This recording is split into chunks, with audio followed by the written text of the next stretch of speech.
Halo semua, saya berkuliah di Universitas Kristen Indonesia Maluku. Di sini saya akan membawa materi dengan judul tugas saya jaringan semantik dan skrip. Kita lanjut. Yang pertama, pemodelan semantik. Manusia dalam interaksi dan komputer dipandang sebagai sistem pemroses informasi. Nah, informasi tersebut juga dapat diterima dan ditangkapi melalui saluran input-output indera, dan juga informasi tersebut disimpan dalam ingatan yaitu memori, dan yang berikut juga informasi diproses dan diaplikasikan dalam berbagai cara. Nah, sistem pemrosesan manusia merupakan sistem yang sangat kompleks, sulit dimengerti, dan tidak bisa diukur secara akurat atau disajikan secara utuh dalam suatu pemodelan. Bisa kita lihat sama-sama memori mempunyai pengolahan otomatis manusia dan juga pengolahan sadar dan juga milik komputer. Nah, memori tersebut mempunyai perseptual. Nah, dari perseptual akan ke intelektual akan ke kontrol motorik. Nah, kontrol ini tersebut akan menghasilkan sebuah responder. Nah, responder ini akan ke input device akan ke prosesor memori. Nah, di sini akan terjadi umpan balik, akan secara keluaran yaitu kontrol output, dan kontrol output akan menghasilkan output device. Nah, output device tersebut juga akan ke sensor. Nah, sensor ini akan kembali ke memori tersebut. Oke, kita lanjut. Nah, memori penyaring atau sensor sebagai tempat penyimpanan sementara untuk menerima rangsangan dari indera. Nah, memori penyaring ini terdiri dari 3 saluran penyaring, yaitu yang pertama ikonik yang berfungsi menerima rangsangan penglihatan, yang kedua ikonik berfungsi menerima rangsangan suara, dan yang ketiga haptik berfungsi menerima rangsangan sentuhan.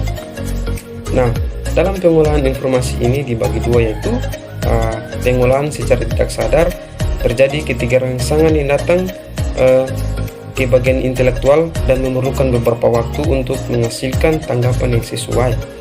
Dan yang kedua itu pengolahan secara otomatis terjadi secara refleks yang hanya memerlukan waktu yang sangat pendek.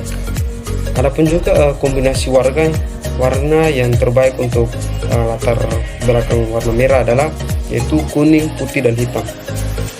Oke, kita next. Nah, di sini ada pun juga perbandingan antara kecakapan relatif manusia dan komputer.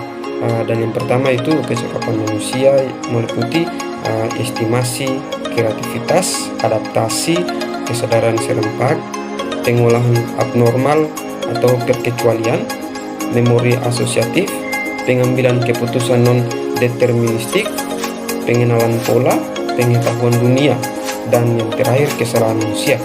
Nah, ada pun juga kecakapan komputer yang meliputi kalkulasi akurat, konsistensi, aktivitas perulangan, multitasking, pengolahan rutin, dan penyimpanan dan pemanggilan kembali data, pengambilan keputusan deterministik, pengetahuan domain, pengolahan data, dan yang paling terakhir bebas dari kesalahan. Nah, di sini ada dua keunggulan, yaitu keunggulan manusia dan keunggulan komputer. Yang pertama, keunggulan manusia itu dapat menciptakan komputer dan juga memberi instruksi pada komputer tersebut. Dan yang ketiga, mempunyai inisiatif, dan yang paling terakhir, yang keempat itu tidak tergantung energi listrik.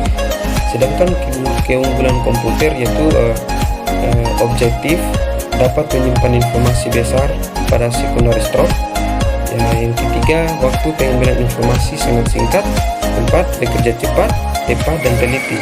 Dan yang kelima, cocok untuk pekerjaan. Contohnya banyak, rutin, dan berulang. Next. Nah, aspek yang berhubungan dengan panca indera manusia.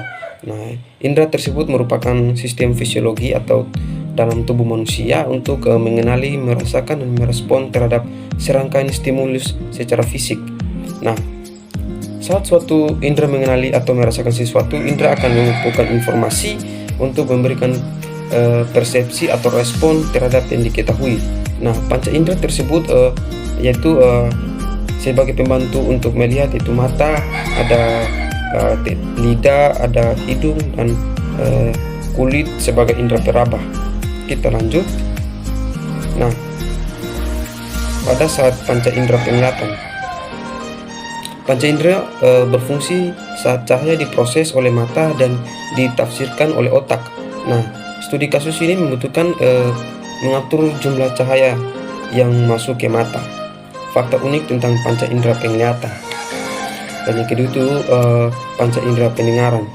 Nah, telinga manusia sebagai labirin yang rumit, sebab panca indera pendengaran harus bekerja keras agar suara yang diterima oleh otak dapat diteruskan ke saluran pendengaran eksternal. Nah, ini pun juga memiliki peran masing-masing untuk mengantarkan gelombang suara ke otak. Dan yang ketiga itu panca indera peraba.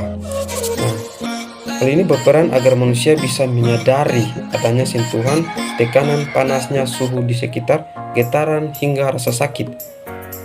Nah, semua kemampuan panca indera sentuhan ini dapat diterima melalui reseptor atau organ atau sel yang merespon cahaya, panas, dan rangsangan eksternal, dan juga mengirimkan ke saraf sensorik yang masing-masing memiliki kemampuannya.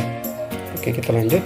Nah, ada pun juga jenis kesalahan, yaitu yang pertama, potensi yang bersifat fisiologis.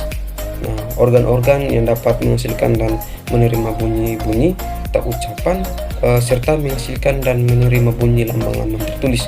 Dan yang kedua, kelainan fisiologis berkaitan erat dengan kelainan psikologis.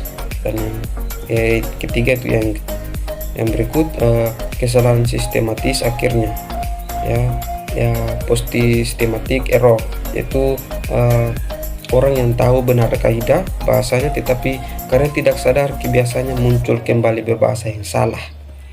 Nah, adapun juga sebuah penanganan kesalahan tersebut itu ada harus mendeteksi kesalahan, melaporkan kesalahan tersebut, dan tindak lanjut perbaikan pelaporan kesalahan yang dilakukan oleh sebuah kompilator meliputi kode kesalahan, pesan kesalahan dalam bahasa natural, nama dan atribut identifier, dan tipe-tipe yang terkait. Dan yang paling terakhir itu referensi saya. Itu mungkin dari saya. Terima kasih dan shalom.